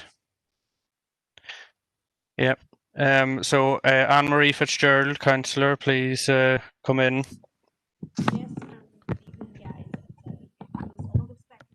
Have you? Sorry, Anne-Marie, is your volume up as high as it can go, or it's just you're rather low? No, still. Hello, do you hear me now? Yeah, well, you can if you can shout at the top of your voice. It's just very low. I don't know what it is. I don't know. This is a problem with my connection. Well, go ahead. We can hear you. Just have to listen contently. Okay, just a few things. Just to thank them very much for all the hard work on the Strathroy Link Road, for their good work on the widening scheme and footpath scheme and cyclescape scheme at the Old Mountfield Road and other areas. And I'm glad to see the A5 road now well on the road to start. And just want to get the diggers out there and let's get the stop and install over and done with and get the diggers in sight. A few things just for the with the Strathroy Link Road and going over to the new integrated scooters. There's a large volume of traffic, which has been mentioned numerous times, going across from Killycrogher over to the Carrickmore Road. Just to see if, I know there's going to be a footpath of 112 metres. It's just that I've been chatting to somebody today, and I know they'd like to take it over along from the GA pitch over to the new Irish School. The hedge cutting, it's been an issue there on the Link Road between Lidle and onto the Derry Road. It's a high footfall, and just to get loads of complaints the last 2 years about it not being cut. It is a well-used path, and I know there's different landowners, but I think now it's reached the stage where if we don't grab a hold of this, people will want that hedgerow completely removed. And thanks a lot just for the target in Oma Town. I know the area that I represent, Killycrogher, by Mullaghmore, St Julian's Road. It needs to be an awful lot of work there of resurfacing. McCaver Villas is in terrible state, huge potholes, very bad surface. I'd like to see if we should go with that. St Julian's Road, I've mentioned a few times, a large hump there at St Julian Cottages, and I know, Sean, you have that there on your sideline as well. But all good work, guys, and I appreciate everything you just do. Thank you. And I don't Thanks, Anne-Marie. David? Yeah, thank you, Chairman. Councillor Fitzgerald, Strathroy Link, you may have noticed in the report there, page 57 there, that if we do get more funding to hand, we'd actually like to do a footway, cycleway along Strathroy Link Road. And we do know that we need to do some resurfacing there as well, but there's been a recent utilities trench work done there, so we'll wait to see what happens there in terms of settlement. Targeting Oma Town, resurfacing McIver Villas and St Julian's Road. Sean, do you want to come in there, do you? Yeah, well, McIver Villas, my problem in the town at the minute is gas to the west. They're digging up every road and every street, and I have to wait on them to finish. So both NA Water and Gas to the West have a lot of work to do in MacIver Village, so my hands are tied there. Unfortunately, until they're finished, there's no point in me going in. Okay. Okay. Thank you very much. Councillor Catherine Kelly. Yeah. Yeah, thanks, Chair, for letting me in. First, I'm a little alarmed, like some others have said, I'm a little alarmed to hear that town centres are going to be prioritised in the spending for roads. Some of the roads in my area are dangerous at this point, and I'm sure Sean can attest to the fact that I am constantly writing to him about DfI and Roxtown Road, among others.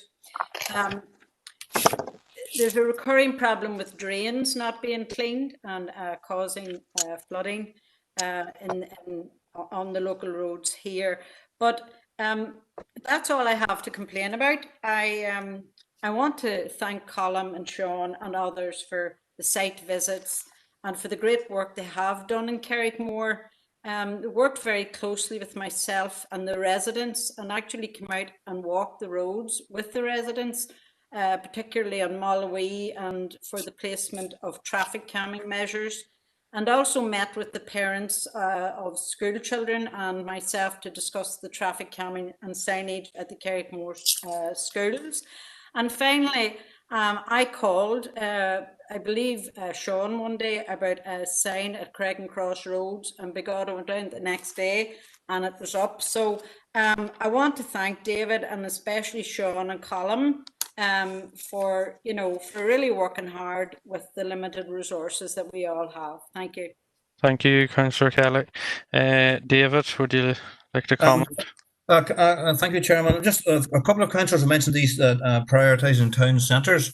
In terms of that, is that relating to us targeting the more busy routes in terms of defect repair? I'm just trying to get where that's coming from. No, that's a comment I said earlier on there, that I was resurfacing some of the roads around the town that had been neglected for years. This funding is capital funding, which is for resurfacing through the major contract. The other roads recovery fund is a separate fund, which we're using to target the rural roads. So it's not a matter of setting aside money for the town and forgetting about the country. Countryside road, that is definitely not the case. I have £800,000 to spend on rural roads, and as David said earlier, there it's only a drop in the ocean for what what we should be doing. But there we have it. I'm not setting aside money for the town to the country. That is not the case. I've spent more money in the countryside in my 2 years here than I have in the town at all. So yeah, that's grand, Sean. In terms of gully emptying, Sean, obviously we're getting to that time of year again. Actually, we're past it. We've had several flash floods and all the rest of it. It's down to our limited service predominantly, probably because we're doing one gully empty per year, Sean, correct? That's correct, David, yeah. Normally our urban areas were done twice, rurals were once. And there's a kickback in that, because if you don't clean your gullies and the jam up, then that muck then can get into your drainage system. When it comes to clean the gully out, then it's more difficult to clean out. So it's sort of a spiral. But we're doing what we can, and particularly in terms of flooding hotspots, in terms of keeping the gullies cleared. Thank you. Councillor Warrington. Thank you, Chair. Well, I basically am not going to waste too much time. I only want to come in quickly with a couple. Well, basically, thank first of all DfI. It took a wee while, but we got there. First of all, the Puffin crossing in Maguire's Bridge, which I'd lobbied on for probably quite a while, but it's now in place and that's to be welcomed. The other thing, obviously, that has to be welcomed is the FRS replacement at Brookborough. And it really has opened that junction. Is it enough? Well, only time will tell. Obviously, that junction has unfortunately been an area where there's been a lot of fatal accidents, and unfortunately, people still seem to drive quite hard in that area. But that's, I say, we need to see how that goes on. I suppose just the one question that I have for you is on page 55.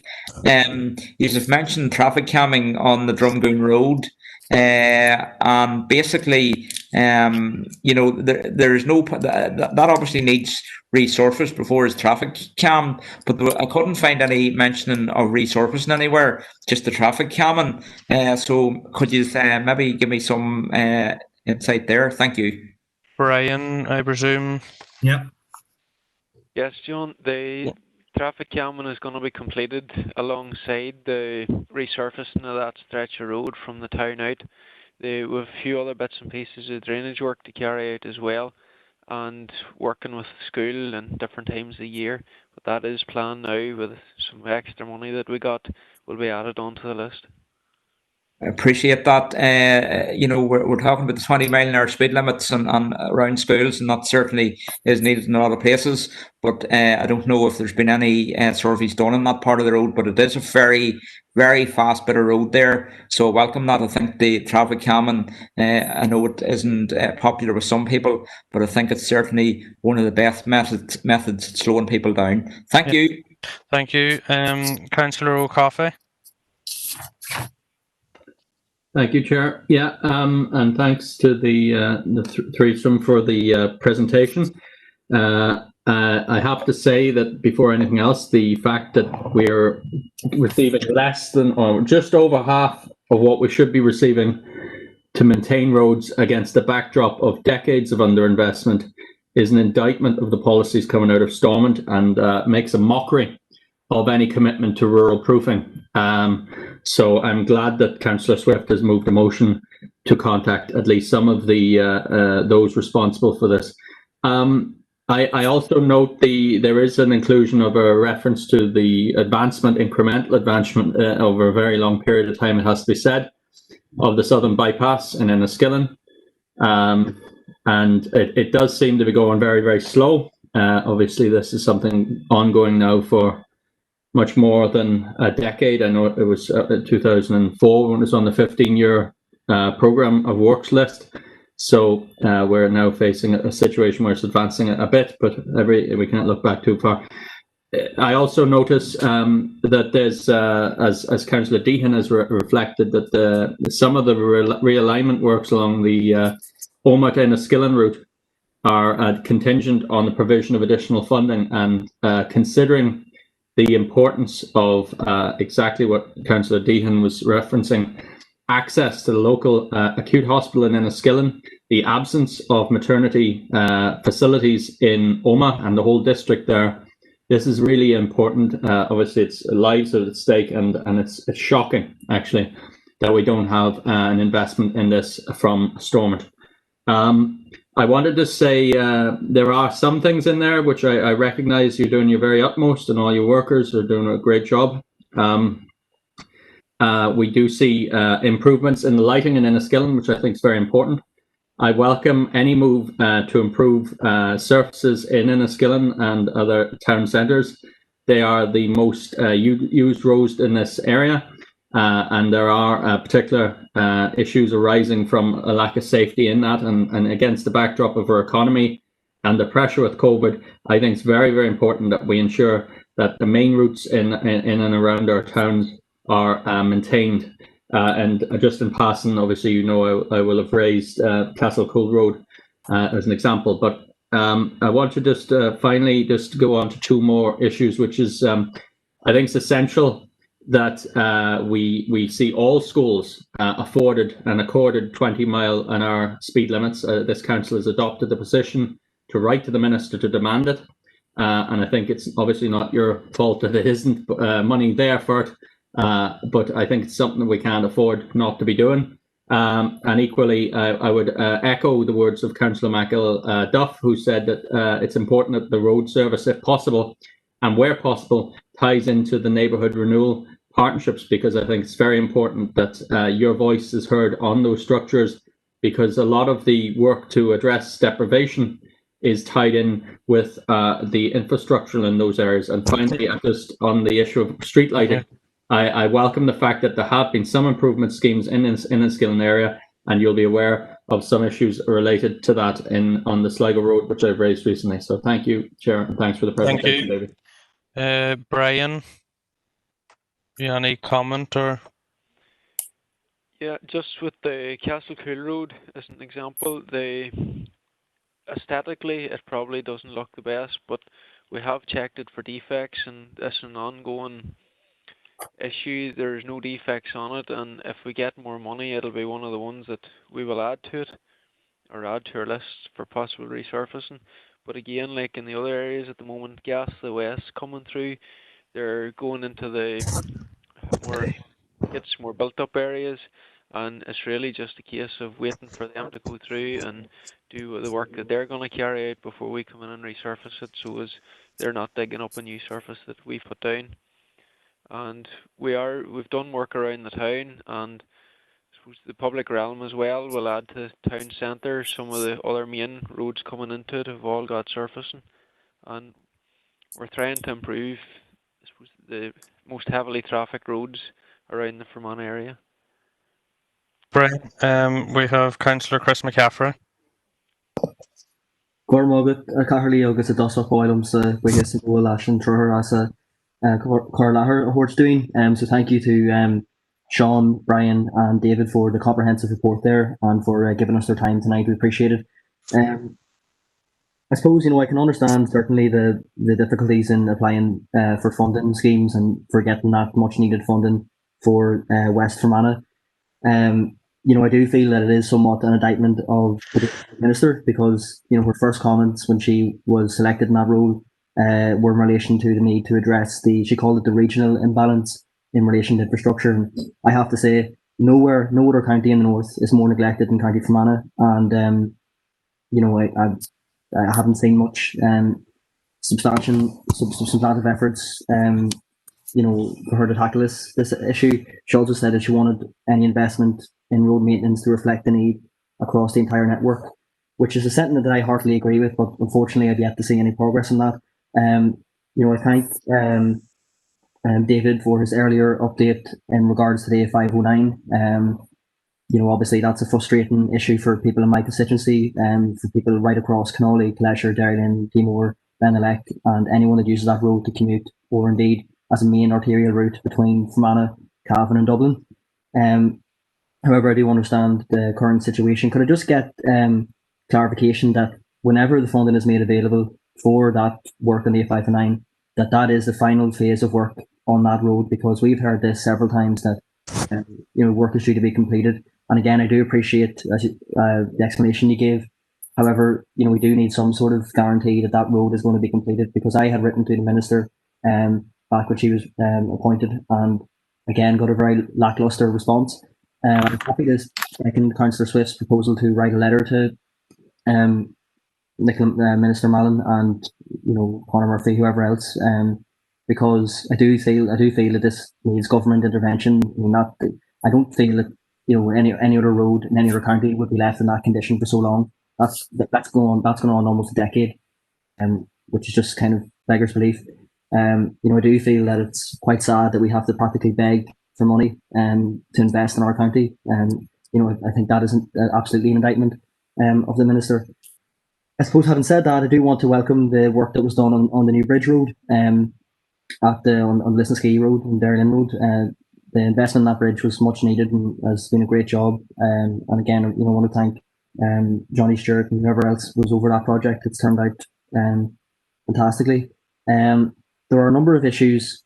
I suppose I'll do another positive before I go back into a negative here, because I know gluttony is one of the mortal sins. But I was, I suppose, quite happy in one sense at the announcement of the 20-mile/per-hour speed limits outside the schools, because 3 of them are in my constituency: St Aidan's, Derrylin, Florence Court Primary School, and St Mary's Primary School in Benelec.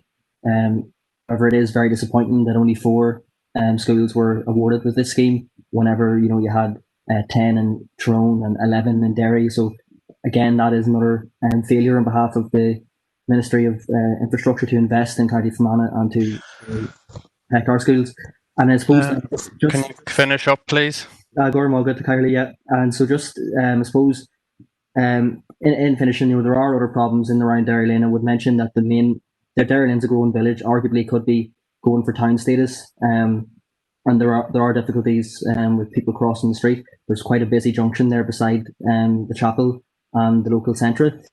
which the primary school is also situated, and there's no traffic crossing, no pedestrian crossing. Yet, beside the public toilets in Derry Lane, there are traffic lights. So as one constituent put it to me, the children don't have pedestrian crossing, but if you need to go to the toilet, you can press the button. Thank you. Can you close up? Yeah. So again, thank you very much for the three gentlemen and giving us their time, and I hope that some progress can be made on the issues that have been raised. David or Brian, is there anything you'd like to say? Mr. Chairman, thank you for that. Thank you, Councillor McCaffrey. The A5 and 9 Derry Howlett, depending how this money comes forward, it'll either be completed in one phase or possibly another 2 or 3 phases.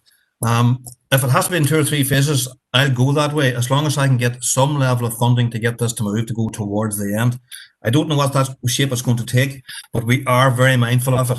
And I want to set it up that if there is some money comes along across here, that we can make the very best use of and be ready to go and to react to get something done. Thank you, Chairman. Thank you, David. Councillor Mary Garrity will be the last councillor to speak. Thank you, Chairman, and I will be brief, certainly to lessen the time. And it's like a good wine, we've kept the best till off. I had pre-warned Sean that he's in for a right doing tonight, and this has been the most positive meeting in a long time. But thanks, David, Sean and Brian, genuinely for coming here. And again, it'd be remiss of me not to thank Barry and Aileen at this juncture, and people like Sam as well. Only one issue, because a lot has been said. I'm not going to repeat or rehash or take political points at anyone. Page 55, Girgaddis Road, Catholic calming measures, which is excellent, and I welcome it.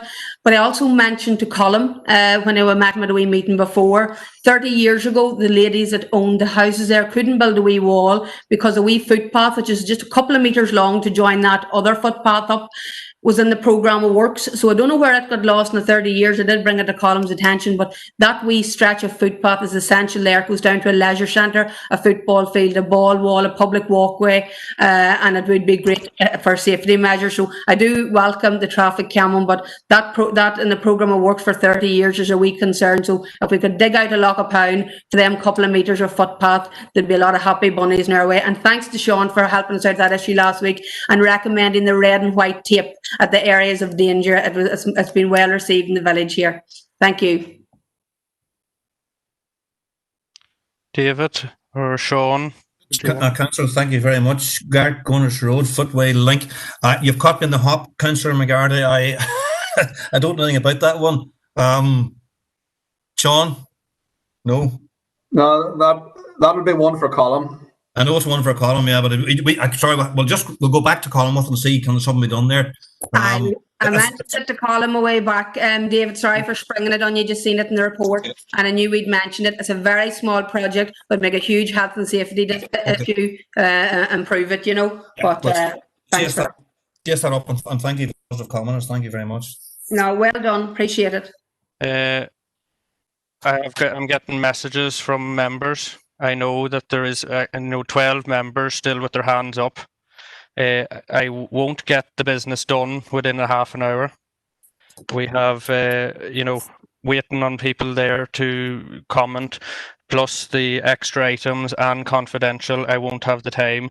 I started the meeting promptly. It's now just after 10 o'clock, and I will have to call the meeting to a close. So on behalf of the council, I would like to thank David, Sean and Brian for giving up their time this evening to give us that, and the sheet has been emailed to councillors, and if there's any other issues, could you please forward them to DfI officials, and it will be replied to. So thank you very much for everybody's indulgence, and good night. Thank you, Chairman. Thank you. Thanks, Chair. Good night, all. Thank you. Thank you. Thanks, gentlemen. Thanks, John.